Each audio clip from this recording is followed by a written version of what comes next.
5 things you can count on when family ain't there. Yo, ever hit that moment where you realize you can't lean on anybody, not even your own kin? Man, that's a tough pill to swallow as you get older. It's like the emotional and practical backup you thought you'd always have from family. It starts to fade, shrink, or just poof, gone. Kids get wrapped up in their own lives.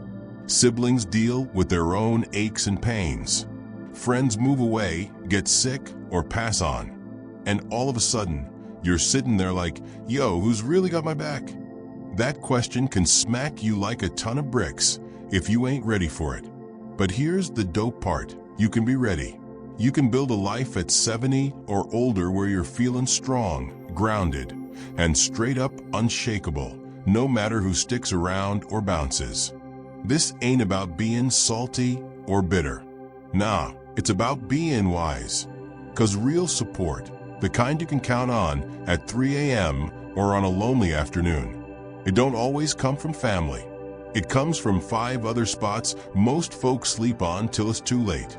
These 5 things are the real MVPs for living a chill, independent life in your 70s and beyond. They're the quiet, rock-solid kind of support that don't let you down, don't grow distant, and don't make you feel like a burden. Stick with me, because what I'm about to drop might just flip how you think about aging and how much power you really got. Let's dive in. Number 1, keeping it moving with physical mobility. When you're in your 70s, being able to move freely on your own without needing a hand all the time, that ain't just about walking. It's about freedom, yo. It's about holding onto your dignity. And real talk, it's probably the most clutch support you can have that don't depend on nobody else. Physical mobility means you can roll out of bed without a struggle. It means you can whip up a hot meal, grab the fancy plates from the cabinet, or step out the front door and soak in that crisp morning air without waiting for someone to help you out. That's straight up power. That's you running your own show.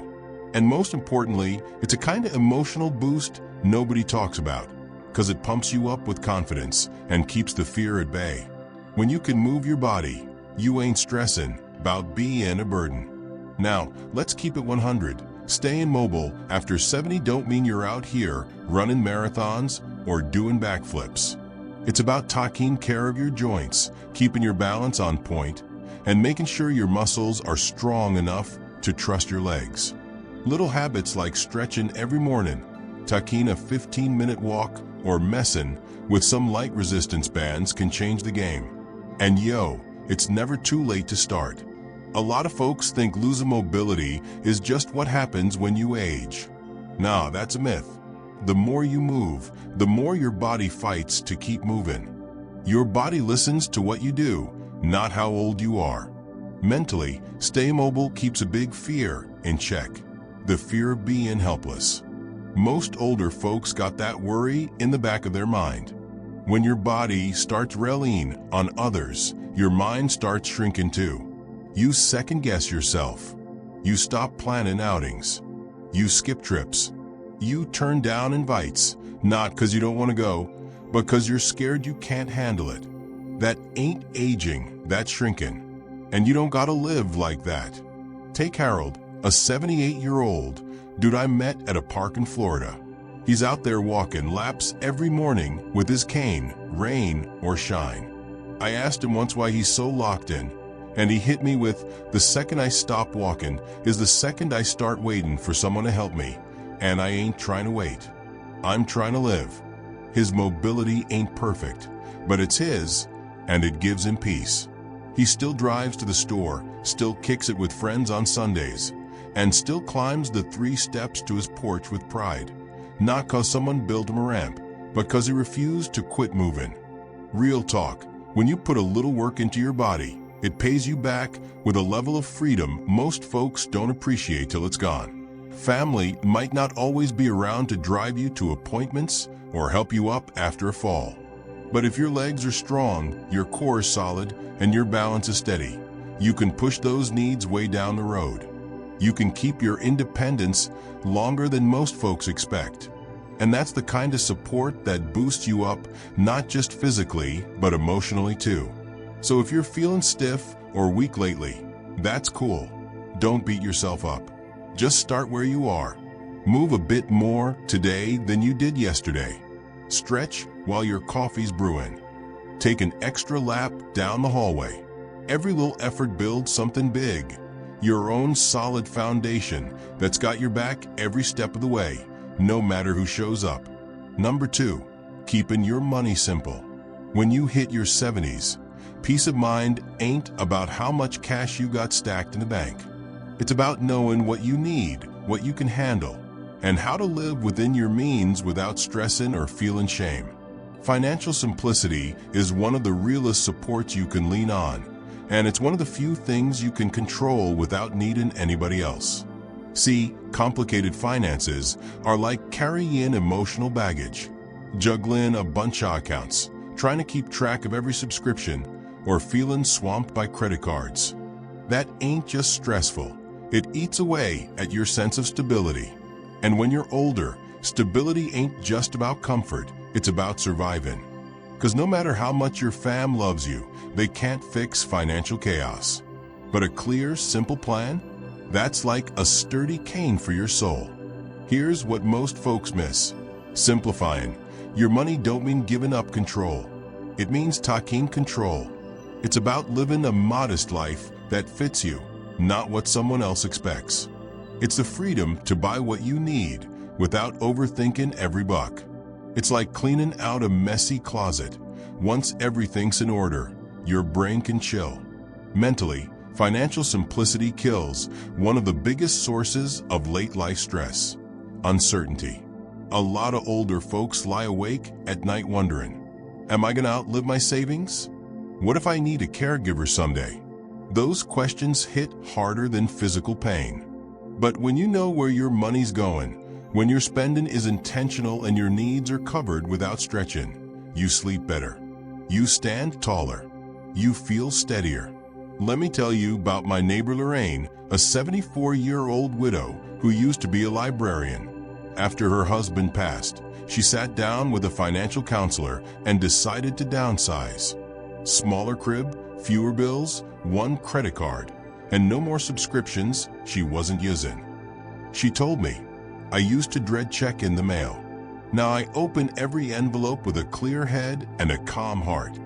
She even started a little savings jar she calls her Freedom Fund, just tossing in $10 here and there.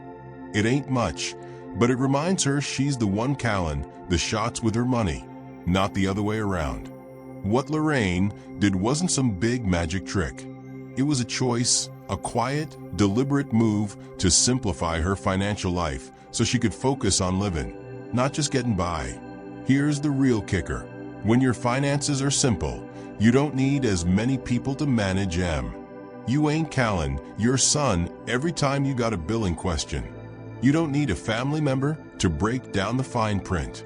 You got this. You're the captain of your own ship. So if your money's got you feeling overwhelmed right now, take a deep breath. You ain't alone, and you don't need to be rolling in dough. You just need to keep it clear. Cancel what you don't use.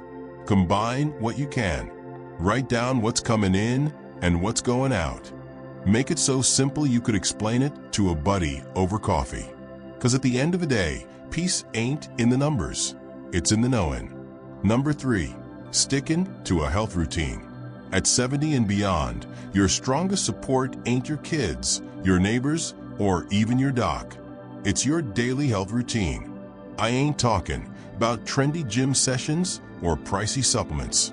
I'm talking about the small, steady moves you make every day to keep your body and mind in check. That's the kind of self-reliance that builds real-deal independence. When your body feels solid, so does your spirit. See, a lot of folks wait till something goes wrong before they start caring about their health. That's like trying to patch a leaky roof in the middle of a storm. It's reactive, and it keeps you in crisis mode.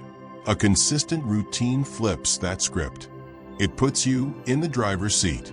When you walk every morning, drink your water, stretch your legs, take your meds on time, and eat what fuels you, not just what fills you. Your creatine, a rhythm of respect for yourself. And that rhythm carries you through the days when you're feeling low or your body's acting heavy. There's a sneaky power in routine, especially in your later years. Mentally, routines cut down on anxiety because they take away decision fatigue. You ain't sitting there like, should I do this today? You just do it. That predictability brings stability, which brings confidence. And confidence is what stops you from feeling like a burden. It lets you say, yo, I'm still capable. I'm still moving, and I'm still taking care of me. Let me tell you about Frank, an 81-year-old former electrician I know. Every morning at 6 a.m., he brews a cup of green tea, does 15 minutes of chair stretches, pops his morning meds, and takes a 30-minute walk around the block, rain or shine. He told me once, it ain't about exercise. It's about telling myself every morning that I still matter. That hit me hard, cause Frank's routine ain't about getting swole. It's about who he is, staying connected to the part of himself that ain't quitting just cause the years are piling up. And here's something you might not clock. When you got a routine, you actually need less help, not more. You're less likely to forget your pills, less likely to take a fall, less likely to feel lost in the day. It's like building a sturdy path through a foggy forest. Your feet know where to go because they've walked it every day. That's real support, and it don't depend on nobody but you. Some days are tougher though. Your joints might ache, your energy might dip, or the weather might keep you inside. That's all good. Your routine can flex. It's not about being perfect. It's about showing up. A short walk around the house, a few deep breaths by the window, or chugging a full glass of water before bed. Those ain't big tasks, but together they're like a net that catches you, holds you up, and keeps you moving forward with grace. So if you're feeling stuck or your routine's been slipping, start small. One habit, one move. Every time you show up for yourself, you're proving you're your own best caregiver. And that's a kind of support nobody can take from you. Number 4, build an emotional grit. If there's one thing that gets more clutch as you age, it's emotional resilience. Not cash, not even health. Because when your emotions are solid, you can roll with just about any punch life throws.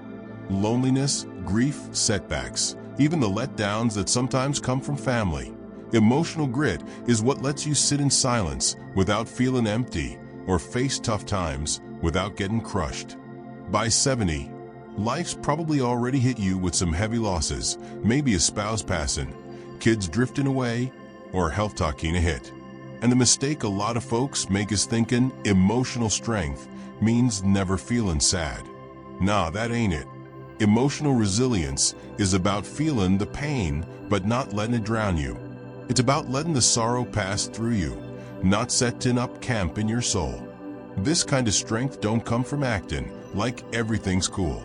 It comes from telling yourself, yo, this hurts, but I got this. Every time you sit with the pain without running from it, you get less scared of what's next. That's power. That's freedom. You ain't leaning on others to carry your sorrow. You're learning how to hold it without it breaking you. Let me tell you about Eileen, a 77-year-old lady who lost her husband 5 years ago and lives solo now. I asked her once, what gets you through the rough days? She said, I light a candle every night, not because I'm super religious, but because it reminds me I'm still here. Some nights I cry, some nights I laugh, but I always tell myself, you made it through today. That little ritual is her way of honoring her pain without letting it swallow her. That's resilience, yo. Emotional grit ain't just about surviving the big tragedies. It's about handling the small letdowns too. When your kid don't call, when a friend moves away, when you realize you can't do what you used to. If you crumble every time something shifts, life gets too heavy to enjoy. But when you got emotional strength, you got freedom. You ain't at the mercy of other people's choices or the world's changes. You're steady because you choose how to react. Mentally, emotional resilience rewires your brain. It slows your thoughts down, teaches your nervous system not to flip out, and builds confidence that you can face uncertainty and still be cool. In your later years, when so much is up in the air, that's one of the dopest gifts you can give yourself. Want to build emotional grit? Start with awareness. Talk to yourself with kindness. Let your feelings be real, but don't let them run wild. Find little grounding habits, like writing in a notebook, taking a walk in nature, or throwing on some music you vibe with. And remind yourself often, you've survived every hard thing till now. That ain't luck, that's strength. So yeah, family might fade, health might wobble, but if your emotional core is rock solid, you'll still stand tall, clear-eyed, steady-hearted, and rooted in the quiet knowledge that you're enough, all on your own. Number 5, living by your own code. There's something hella powerful about having your own set of values, especially after 70. When the world shifts, when people let you down, when the future feels shaky, your personal code is like your compass. It tells you who you are, what matters, and how you want to live, no matter what anybody else does. Too many older folks lose their way because they spent their whole lives living for others' expectations, being the good parent, the loyal worker, the supportive spouse. But when those roles fade, they're left wondering, what now? That's where a personal code steps in. It says, this is me, and this is how I roll, no matter who's watching. A strong personal code might include stuff like honesty, kindness, responsibility, simplicity, or self-respect. These ain't flashy, and they don't gotta impress nobody but you. That's the point. When you live by your own values, you stop needing approval. You stop chasing validation. You stop getting rattled when someone disagrees with you, because your peace don't depend on them. Let me tell you about Howard, a dude in his early 80s I met. He told me, I got 5 rules. I speak the truth, I don't waste food, I always return what I borrow, I forgive quick, and I sleep with a clear conscience. That's it. Every day, Howard lives by that. He ain't rich, don't got a big family, but he walks around with a quiet kind of dignity that's rare. Why? 'Cause he knows who he is. His code keeps him anchored. Mentally, having a personal code cuts down on regret. It makes your choices simpler. You don't lie awake wondering, did I do the right thing? 'Cause you already know what's right for you. It also builds inner stability. When life throws you a curveball, and it will, you're less likely to panic. You just think, what do my values say about this? And that's your guide. Studies in elder psychology back this up. Folks who live by a consistent set of values report higher life satisfaction, less anxiety, and better brain health. Why? 'Cause clarity brings calm.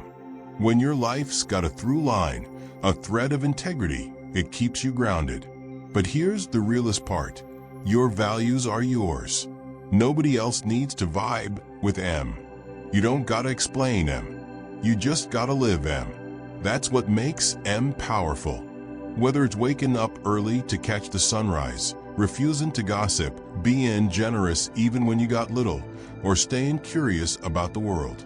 Whatever values speak to your soul, hold on to them. Let them carry you. Because when you can look in the mirror at 75 or 85 and say, I live true to what I believe, that's real success. That's real self-respect. And nobody, not your kids, not society, not even time, can take that from you. It's the kind of support that never fades, because it lives inside you. In the end, that's what this whole journey's about, not being remembered by everybody else, but being at peace with yourself. A personal code gives you that peace. It's quiet, it don't brag, but it holds you up faithfully when everything else changes. Final thoughts. As we get older, we often find ourselves thinking about who's really there when the lights dim and the days get quiet. And it ain't always who we expected. Family, friends, even our own bodies can get less reliable over time. But that don't mean we're left with nothing. In fact, the older we get, the more we see that some of the strongest supports in our lives were never outside us at all. They were in us, waiting for us to lean on them. Maybe it's the quiet strength of daily routines, that steady rhythm that tells your mind and body, yo, you're safe, you're good. Or maybe it's the joy of small hobbies, things that make the hours feel worth something, even when nobody's around. Those ain't just pastimes. They're lifelines to who you are and why you're here. Then there's physical self-care. Something as simple as keeping your legs strong and your meals balanced can be the difference between running your own show and leaning on others. It's a truth we don't always want to hear, but it's the one that gives us the most control over how we age. Taking care of yourself ain't vanity, it's wisdom. We also talked about keeping your mind sharp, staying curious, staying engaged, staying alive in a world full of ideas and change. When your brain keeps growing, so does your sense of mattering and rolling with the punches. You don't fade away. You adapt, you evolve, you surprise even yourself. And maybe the most quietly dope of all is having a personal code, a set of values that says who you are, no matter who walks in or out of your life. That's your compass, your armor, your ticket to Aegon, with dignity and dying with peace. So what's all this mean? It means the most reliable support system after 70 might not be a person, but a mindset, a way of living rooted in habits, beliefs, and practices that keep you steady no matter what the world throws at you. It's about becoming your own foundation, because when you can stand strong on your own, you never really feel alone. That kind of inner strength ain't just comforting, it's liberating. Here's a little challenge for you. Take a sec, maybe after this, and ask yourself, which of these supports do I already got locked in? And which one do I want to start building today? Don't stress about going big. Small steps are where it's at. Big changes start with one quiet choice you make in the privacy of your own heart. Yo, thanks for hanging with me today. I'd love to hear your thoughts. Drop a comment with one thing you learned and how you're going to use it in your life. Your vibes keep this convo going.